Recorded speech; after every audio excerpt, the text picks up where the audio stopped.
Baik, kita sambung perbincangan seterusnya kepada subtopik matlamat tamadun Islam. Baik, seumumnya matlamat tamadun Islam ni dia ada tiga. Yang pertama, menjaga hubungan manusia dengan Allah Subhanahu Wa Taala. Yang kedua, menjaga hubungan sesama manusia. Dan yang ketiga, menjaga hubungan dengan alam sekitar. Baik, kita lihat yang pertama, menjaga hubungan dengan Allah Subhanahu Wa Taala. Tamadun Islam bertujuan membawa manusia mengenali Allah Subhanahu Wa Taala sebagai pencipta alam semesta dan membimbing tata cara perhubungan dengannya. Baik, kalau kita lihat pada zaman kita hari ini, saintis dalam usaha mereka untuk mengkaji alam ini ada yang sampai ke angkasa lepas. Ada juga yang sampai ke dasar laut dan semua usaha tersebut dilakukan untuk nak memenuhi sifat ingin tahu manusia, mengkaji dan sebagainya. Namun apa yang membezakan pendekatan mereka dengan kita sebagai seorang Muslim adalah tujuan kita melakukan kesemua perkara tersebut adalah akhirnya untuk membawa kita mengenali pencipta kepada seluruh alam ini, yakni Allah Subhanahu Wa Taala. Sebab itu bila kita dapat melihat keindahan alam semesta, planet, bintang dan sebagainya, sebagai seorang saintis Muslim, kita akur bahawasanya inilah bukti keagungan kerajaan Allah Subhanahu Wa Taala. Sebab itu dalam Al-Quran Allah Subhanahu Wa Taala ada menyatakan inna fi khalqis samawati wal ard wa ikhtilafil laili wan nahar la ayatin liulil albab. Sesungguhnya pada penciptaan langit dan juga bumi, perbezaan siang dan malam adalah petunjuk bagi orang-orang yang berfikir, orang-orang yang memiliki ilmu pengetahuan. Dan Allah Ta'ala nyatakan lagi alladzina yadhkuruna Allaha qiyaman wa qu'udan wa 'ala junubihim wa yatafakkaruna fi khalqis samawati wal ard rabbana ma khalaqta hadha batila subhanak faqina 'adzaban nar. Jadi orang-orang mukmin ini bila mereka melihat alam semesta, mereka akan kagum dengan kehebatan ciptaan Allah Subhanahu Wa Taala dan lalu mereka akan berkata Rabbana ma khalaqta hadza batila. Wahai Tuhan kami, engkau tak jadikan semua benda ini sia-sia.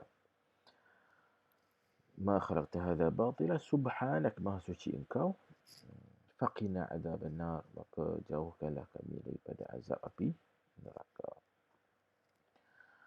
Yang kedua adalah elemen utama hubungan dengan Allah Subhanahu Wa Taala. Itu yang pertama, mengiktiraf hanya Allah Subhanahu Wa Taala yang berhak disembah. Dan yang kedua, mengiktiraf kita sebagai manusia merupakan khalifah Allah di atas muka bumi yang diamanahkan untuk nak memakmurkan bumi ini. Jadi inilah matlamat utama dalam konteks menjaga hubungan dengan Allah Subhanahu Wa Taala. Baik. Yang kedua adalah menjaga hubungan sesama manusia. Kita secara umumnya Allah Subhanahu Wa Taala telah menetapkan beberapa garis panduan untuk nak memastikan hubungan sesama manusia ini sesuai dengan garis panduan yang telah ditetapkan oleh Allah Subhanahu Wa Taala. Sebab itu Allah Taala utuskan rasul, dan rasul pula Allah Taala utuskan di kalangan manusia supaya manusia dapat memahami bagaimana cara berinteraksi antara satu sama lain sesuai dengan kehendak Allah Subhanahu Wa Taala. Jadi diletakkan beberapa garis panduan. Nak berjual beli ada garis panduannya supaya tak berlakunya pergaduhan, permusuhan, ada pihak yang dizalimi dan sebagainya. Nak berhutang pun ada garis panduan. Nak sewa pun ada garis panduan.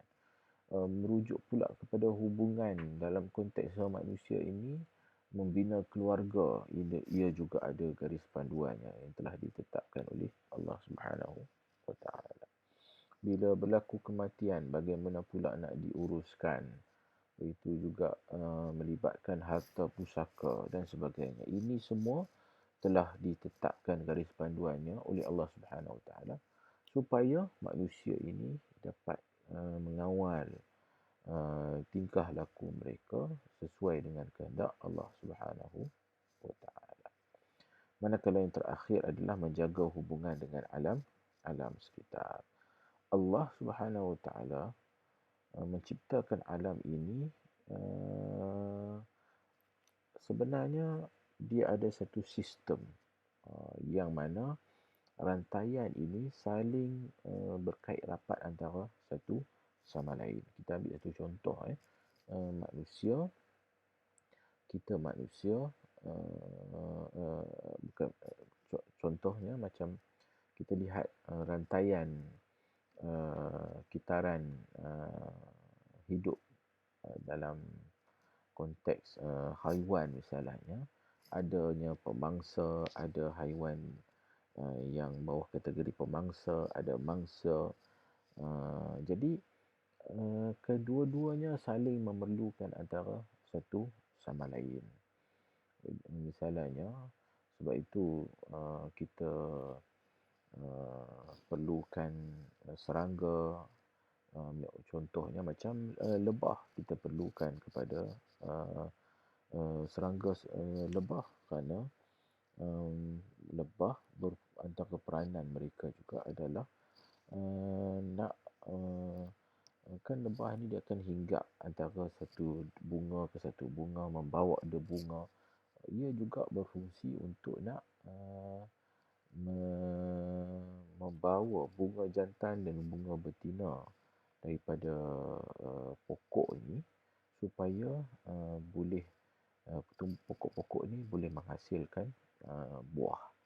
Jadi cuba bayangkan kalau sekiranya habitat lebah ini kita hapuskan, maka dia akan memberi kesan pula terhadap tumbuh-tumbuhan yang mana tak boleh nak dapat menghasilkan buah. Maka manusia perlu menjaga hubungan dengan alam sekitar ini. Kita saling memerlukan antara satu sama lain. Ya, kita boleh tebang pokok untuk kita manfaatkan. Kita nak jadikan pokok ni sebagai kertas ke ataupun kayu untuk membina bangunan ke dan sebagainya. Namun ia mesti dikawal.